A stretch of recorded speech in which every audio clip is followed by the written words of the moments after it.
様です。最近撮影するときにこの一番最後のこの動画を撮るのがすごい楽しみなんですけど、今回も、8月の終わりになりますが、ちょっと変化があったのでお伝えしようと思います。まず1つ目、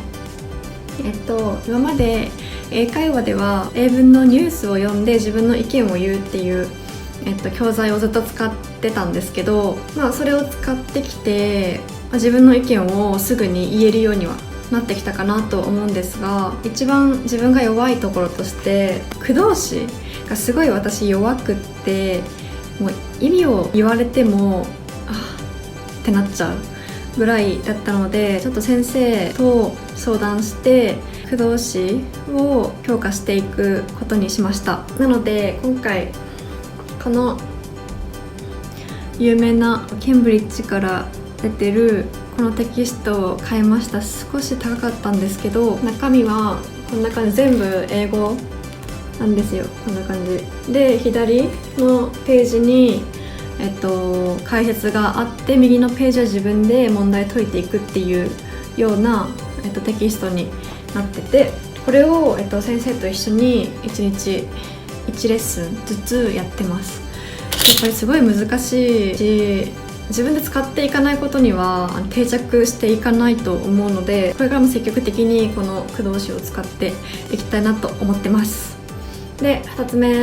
つ目が洋書を購入しまして、それがパラーン、見えてるかな、